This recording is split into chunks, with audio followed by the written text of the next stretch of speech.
On this week's show, I'm going to give you my top 5 sources for getting books to sell on eBay and Etsy. We've got a little bit of reselling news and a few interesting items in the What Sold.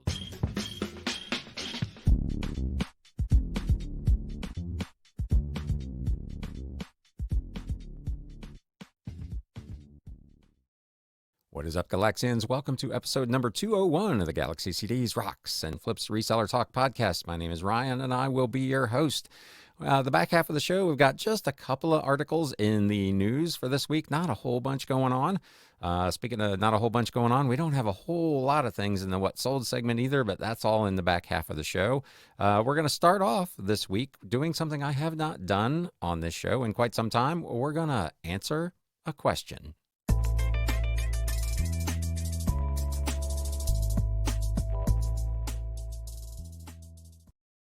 So I get questions from time to time over on Instagram, at Galaxy CDs Rocks, and on YouTube, and I, generally speaking, just go ahead and answer them there in the comments. But this one from Clifford Healy over on YouTube from episode number 199 caught my attention. I did give him an answer there, but I wanted to dig a little deeper into this because I thought it was something that was probably worthwhile covering in a full episode. And Clifford said, if I may ask, where do you do your book sourcing? I am amazed you are so successful with books on eBay. Would love to learn how. So I thought we'd spend a little time today talking about my top 5 places where I source books to resell on eBay and Etsy. As you may be aware, if you're a longtime follower of the podcast, I do not actually sell on Amazon. I talked a little bit about that last week.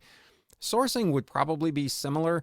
There might be some things Amazon sellers would do differently, and if there are, you can feel free to add anything in the comments if you're watching on YouTube that you think would be useful, particularly for Amazon sellers.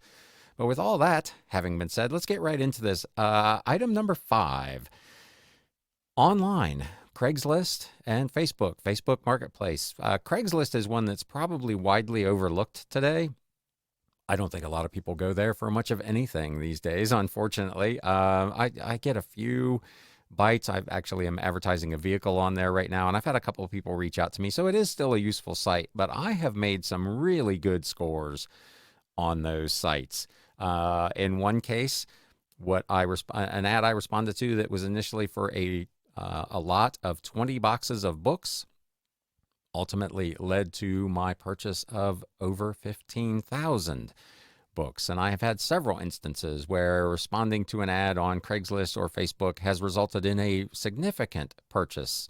I picked up nearly 800 Science Fiction Digest magazines at one point.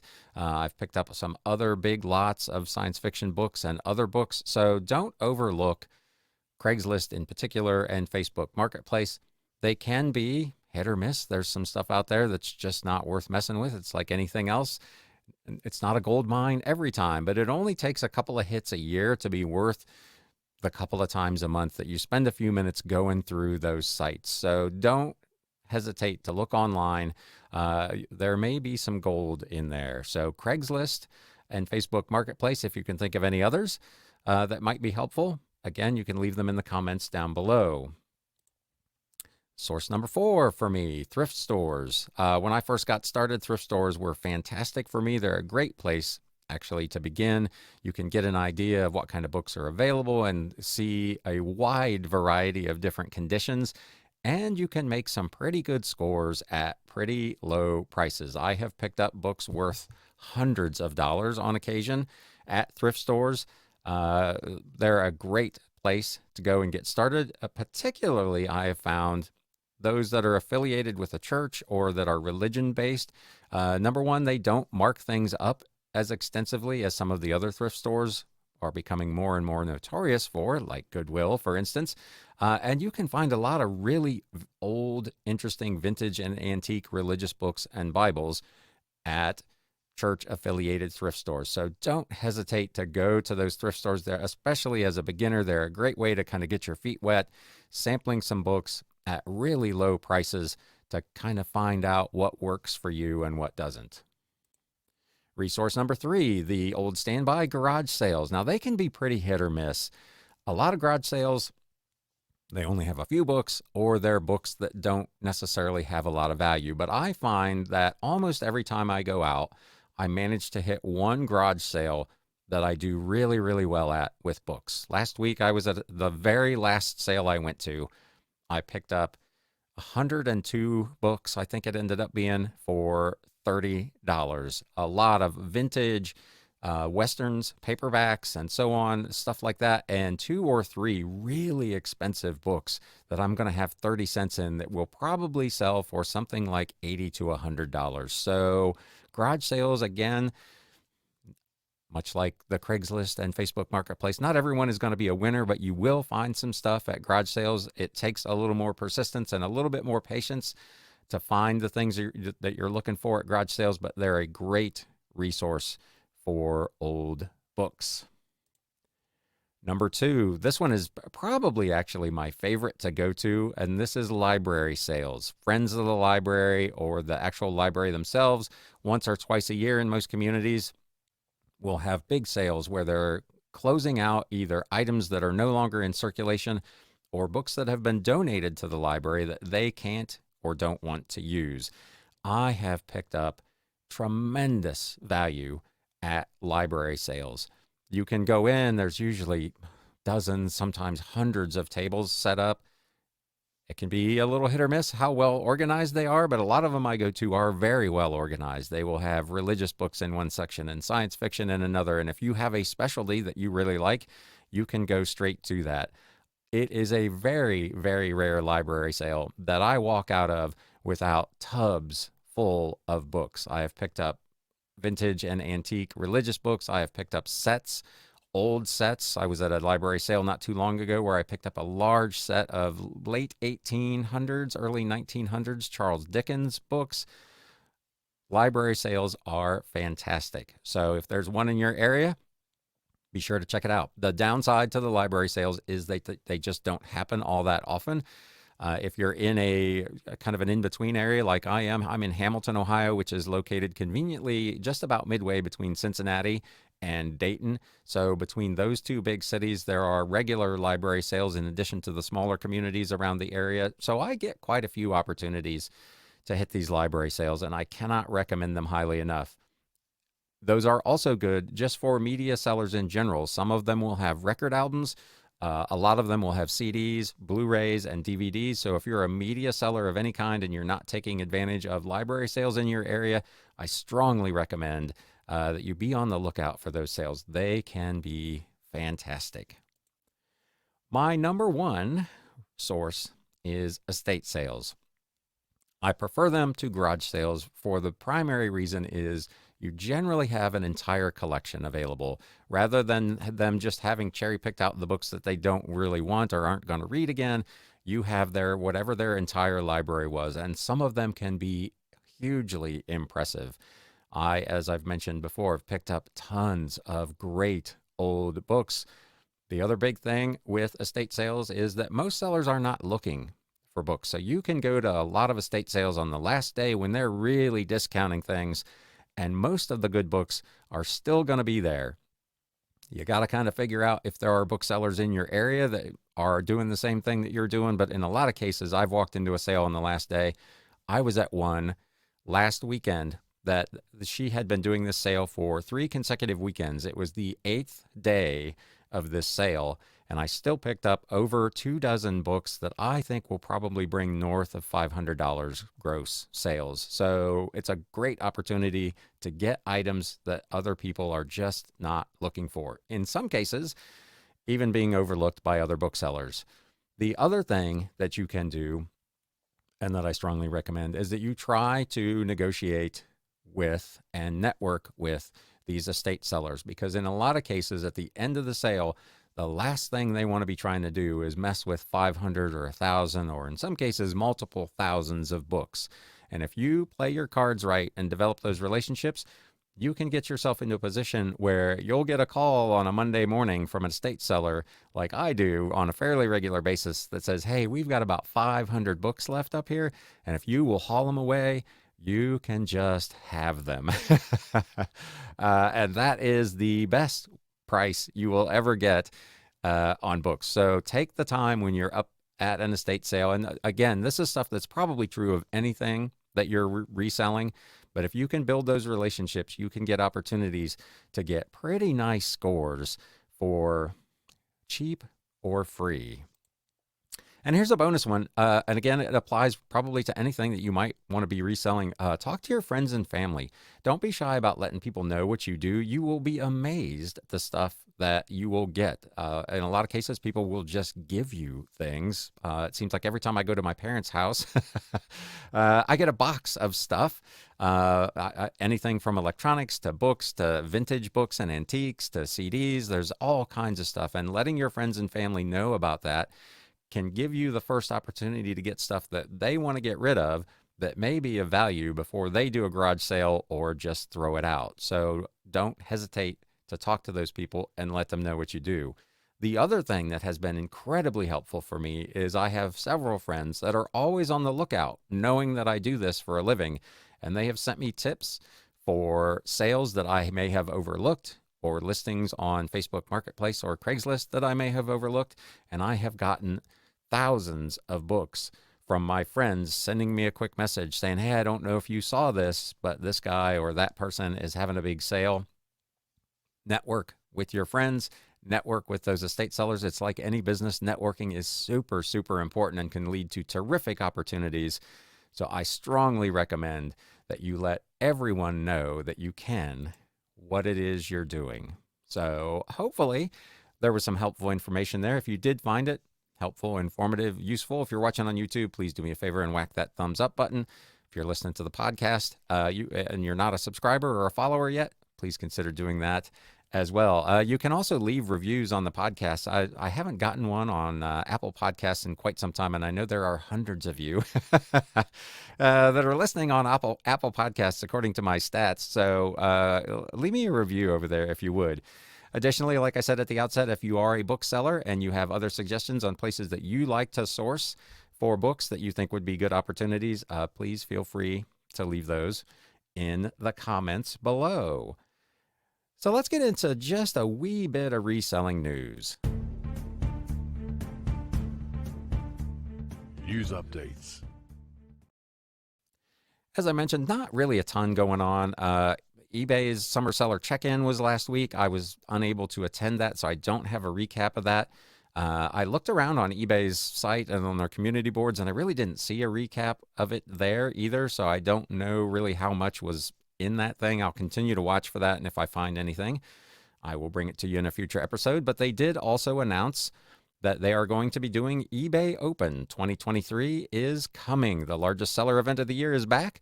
It's going to run from September 25th through the 28th. Prepare yourself for a wealth of insights and trends, as well as access to eBay leadership and employees, both virtually and in person. We'll be getting together for our eBay Open studios in Phoenix, Atlanta, Chicago, and Philadelphia on September 25th. They will also have 3 days of virtual sessions on the 26th, 7th, and 28th of September. You'll be able to register a day early to secure your spot at a local eBay Open Studio event. And of course, for the virtual event, it says keep an eye out for registration details, which will be coming in August. They can't wait to connect. Based on their customer service, I'm not sure I totally believe that, but nonetheless, eBay Open 2023 is coming both in person and virtually. One thing that did come out, I guess, of the Summer Seller Check-In is an answer to a question that was asked during one of those breakout sessions. This article is on E-Commerce Bytes. eBay is going to be adding traffic data and metrics. They're actively working to provide sellers with traffic data and metrics. It revealed during the event. Jimmy Chang, eBay Senior Product Manager for Stores, said sellers should be on the lookout for new features for store subscribers. So this will only apply if you are actually a store subscriber. The response was prompted by questions from sellers who were asking for things like the ability to do A/B testing and that sort of thing that you would do like with YouTube thumbnails or whatever to see which type of listing or which type of photos are the most effective. His response was, we're building those kinds of tools for you guys. I don't have a hard release date at the moment, but be on the lookout for that in coming months. He did say they get that question from a lot of sellers, so this is something they definitely wanted to do. They also, in another session during that, Talked about seller-initiated offers. Said eBay was starting to scale the automation a little bit more. A presentation slide explained the seller offers to buyers feature means sellers can send offers to buyers that have watched, abandoned a cart, or browsed the item 3 or more times in a week. If that's a feature that you're not taking advantage of, I strongly recommend that you do. You're not going to get a ton of hits off of it. I send out, I would guess 15 to 20 offers a day, and I sell maybe 2 or 3 items off of those offers, because a lot of those people that are looking at those items are other sellers, of course, that are trying to monitor what the market might be doing. But it's definitely worth taking the time. I come down every morning, and once I've done my shipments, I just go to that particular section of the Seller Hub, check the check all box, and send out offers for 15% off. And almost every week in the What Sold recap, I have several items that sold through those offers. So they're also starting to do, they said in a coming soon announcement, that you'll be able to do that in bulk on the eBay mobile app. Currently, that's only available on PC. If you look at send offers on the mobile, you can only send them one at a time. They are going to set this up so that you can do it on the mobile, which is huge. Again, they don't have an exact rollout date for that, but quote unquote, very, very soon. Also coming to the app will be counter offer and coupon capabilities, which are currently apparently only available on the website. There was a lot more on the agenda, this article says, whose major theme was how to improve summer sales, and some sessions they note will be made available on YouTube. I did not check on YouTube to see if there's anything out there yet. You can let me know in the comments if you had found any of those. But and then again, they announced the dates for the upcoming eBay Open. So that's what's going on. That's all I've got in the news. Just a couple of quick things there. Like I said, not a whole ton of stuff going on, and not a whole ton of stuff going on in the sales either. A lot of sellers talking about May having been a very slow month. I see on eBay's message boards and on e-commerce bites message boards, lots of people giving lots of reasons for why sales are off. It's very difficult to say with any certainty, but May has not been, it hasn't been stellar here at the Galaxy, but it hasn't been terrible. But let's share just a few items that sold over the last week.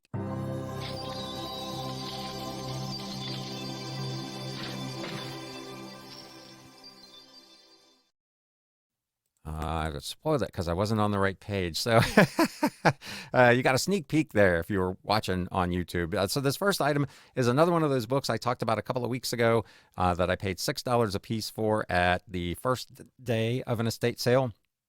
These books were all from the late 1800s, early 1900s.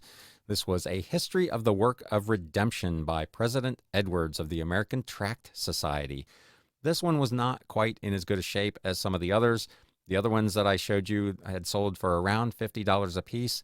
This one went for $32.99 plus media mail shipping. Again, on an investment of $6. It's not my usual ridiculous return on investment, but it's still pretty solid. For sale over on Etsy, the 1943 World Almanac and Book of Facts. This was the 58th year of this book. Was a ex-library edition hardcover with its dust jacket. Most of the ones that were listed did not seem to have their dust jackets. This sold for $24.99 plus shipping. This actually went to Ireland for about $29 worth of shipping. Here was an interesting set of old books. The Nile from Source to Egypt and The Nile in Egypt. This was a 2-volume set from Emil Ludwig. They were published in the early 1900s. Again, illustrated hardcovers in really nice condition. I had these listed for $39.99 plus media mail shipping. I sent out one of those offers that I was just talking about, and it was accepted at $33.99 plus shipping. These were part of a big lot of books that I own for about 16 cents a piece, so I essentially made 100 times my money on these. Those are always fun. Another sale over on Etsy. I talked about these with their dust jackets a couple of weeks ago in an episode. Mathematics for Self-Study, Arithmetic for the Practical Man, and Geometry for the Practical Man. These two in particular did not have their dust jackets, so they're not like $60 books, but they sold for $27.99 and $21.99 respectively. I'm into these from a garage sale recently for $1.15 a piece, so $2.30 into essentially a $53 sale. So not too bad at all. This was also a $1.15 book from that same garage sale. I tried this one at auction. Unfortunately, it only got one bid, but it still did go for $100. So it's hard to complain. $99.99 plus media mail shipping on En Route to the Redoubt. Volumes 1 through 5 was written by Colonel Ralph Pearson. It was 5 different volumes in one hardcover binding. They were published individually between 1957 and 1959. It was a look at a particular U.S. military group, a battalion, if I'm not mistaken, and their actions in Europe during World War II. These have sold anywhere in this particular volume from about $70 to about $150. I was hoping, because I had the only one currently listed, that I might get some action on it. Unfortunately, it did only get the one bid, but again, from $1.15 to $99.99, I'll take it. And this last item, this is part of, I've talked about a couple of times on this show that I'm doing some selling on consignment for my brother who owns a warehouse north of Dayton. This was a vintage Emperor grandfather clock movement. So it was the face and the weights, not the cabinet, just the actual face and the kind of the weights that hang down. These had been selling anywhere from about $90 to about $300. I had no way to test this because we didn't have the cabinet. We had no way to really check it, but it was in fantastic physical condition. The weights actually still had their plastic and paper wrap on them. So this was a really neat piece. I listed mine for $249 plus UPS shipping. Listed it as 4 parts or not working because, again, I had no way to test it. I had a buyer reach out that said he already had this clock and was interested in it strictly for a backup for parts and accessories. And I said, that would be perfect. He made me an offer of $200, which I went ahead and accepted because it's essentially free to us.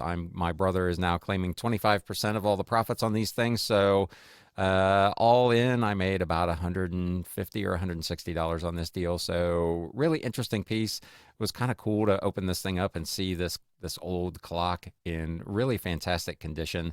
So there you go. That is your What Sold segment for the week. Again, hopefully you got something interesting and got some useful information in this episode. If you did, if you're on YouTube, please do me a favor and hit that thumbs up button. Please subscribe to the channel. And if you're not a follower of the podcast, consider doing that as well. As always, I appreciate the time that you spend listening or watching this show. It means a lot to me. We have had a pretty nice little bump in subscribers over the last week, so I appreciate that. Welcome to all of you who are new here. I did also start a new little segment. You're seeing them on Instagram and as YouTube Shorts, just little 15 to 20 second videos, clips with kind of a quick reselling tip, particularly aimed at newer resellers. If you're a seasoned, experienced reseller, they're 15 seconds long. Do me a favor and watch them.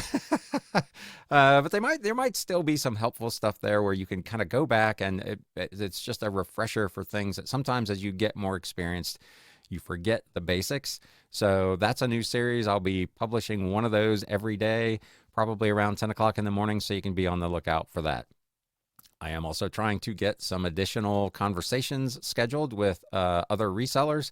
Obviously, this time of year can be a little difficult because people are out at the sales and whatnot, but we'll probably have some more conversations coming your way very soon.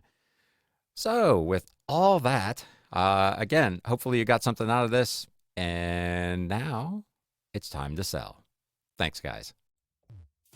You have been listening to the Galaxy CDs Rocks and Flips Reseller Talk podcast. Thank you so much for tuning in, and we will catch you again next time.